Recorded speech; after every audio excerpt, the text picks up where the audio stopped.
Fibrosis is a disease found in the lungs where an abnormally thick amount of mucus builds up in the lungs. This causes one not to be able to swallow or breathe properly, and you have to be fed through a tube put into one's stomach. This disorder is autosomal recessive, so there can be a carrier without an offspring having the disorder. In this family situation, there's one child who is 3 years old that has cystic fibrosis. The mother is 3 months pregnant with her second child, and the wife and husband separated a month ago. They have been referred to a genetic counselor, and their income is $35,000 a year, and their insurance is covered through the spouse's employer. Nice to meet you. Nice to meet you.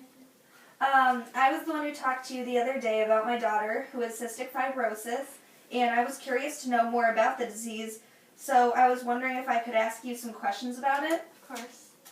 Thank you. So, what is exactly cystic fibrosis? Cystic fibrosis, also known as CF, is a genetic inherited disease. It causes sticky and abnormally thick mucus to build up in the lungs. Oh, okay. What are some of the common symptoms of cystic fibrosis? Some of the common symptoms include coughing, heavy wheezing, and the inability to breathe. As the disease progresses, the symptoms will get worse over time. The mucus can build up in the lungs and cause infections that are life-threatening. How can a person get cystic fibrosis? Well, CF is a recessive trait, which means that the parent can carry the disease but not have it themselves. CF is caused by a mutation in the CTFR gene. This gene is responsible for making sweat, tears, salt, and digestive enzymes. In order to have CF, the child must get 2 copies of the defective gene. If the child only gets 1 faulty gene, they will not have CF, but they'll be a carrier. Oh, okay. So what are some available treatments for cystic fibrosis? There are many types of antibiotics that the patient could inhale. These would fight against infections of the lungs. Another possible treatment is to do DNA enzyme therapy, which would thin the mucus. You could also take mucus thinners. Both of these would make it easier for the patient to breathe. Another treatment that would not require much effort is to take vitamin supplements of A, D, E, and K. Some people also use a feeding tube that gives them extra calories while they're sleeping. There are also many exercise therapies that would ensure you live a more healthy lifestyle. One last resort would be to get a lung transplant. This is risky because it's very expensive and the chances of it working are slim. Oh, okay, I see. Are there any actual cures? Currently there are no cures, but doctors are working to find one. Oh, okay. So what are some helpful statistics on cystic fibrosis that I should probably know about? One statistic is that every year about 1,000 new cases of CF are diagnosed. Another is that 70% of patients who are diagnosed by the age of 2.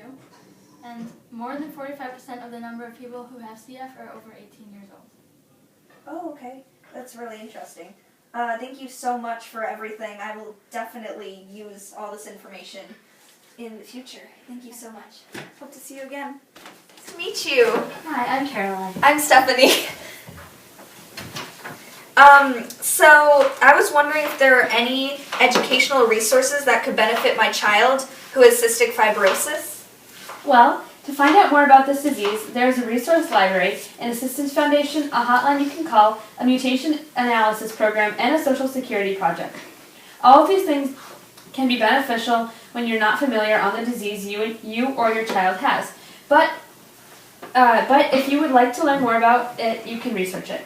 You can also meet with a genetics counselor in order to catch lung diseases early in patients with cystic fibrosis. Oh, okay, that makes sense. So what kinds of medical resources do you have? Well, there's a cystic fibrosis center that is made up of physicians, nurses, social workers, respiratory therapy, and genetics. An expert on diet and nutrition, a dietitian, will follow their patients to make sure that they are eating healthy. They also monitor things such as vitamin supplements to make sure their patients are receiving the proper nutrition they need because it's very important in the medical therapy in each patient. These dietitians would alter the nutritional care based on each person's needs. For therapy for cystic fibrosis, you can take pulmonary function tests to measure lung health. You can also take a plethysmography, which is a test to see how much air your lungs can hold. Oh, okay, thank you so much. I will definitely use that information in the future. Thanks, good to talk to you. Hi, Dr. Schifron. Hi. Nice to meet you. Nice to meet you too.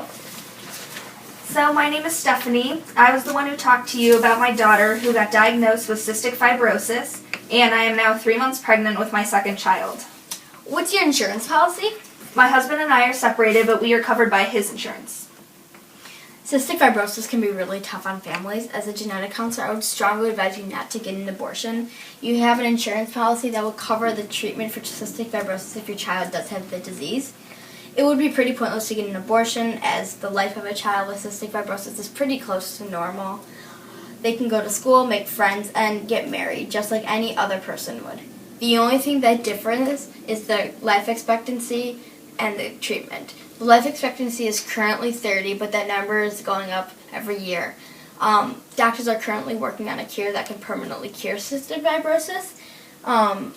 If you want a book that will help your family with this, here it is. It is a guide for patient and family cystic fibrosis. Oh, thank you. I think that if you read it, it will really help you get through this.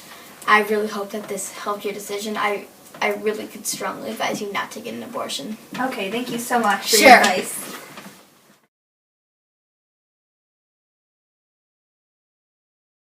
It's hard. Socially. It's hard to accept the fact that there are some procedures that can make her life a lot better and not so hard to deal with, but we can't afford them.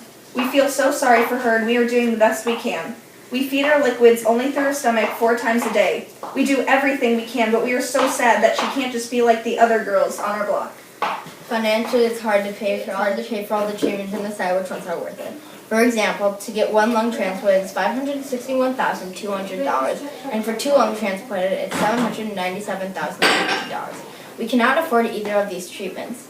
There are other small things like changing your diet, but this doesn't help with their health greatly. Also, he or she could take antibiotics or vitamins and drink lots of water. These are environmental tips that we've been making sure he or she does, but they still have it in their body. It's hard for us to fix something like this with the money we have.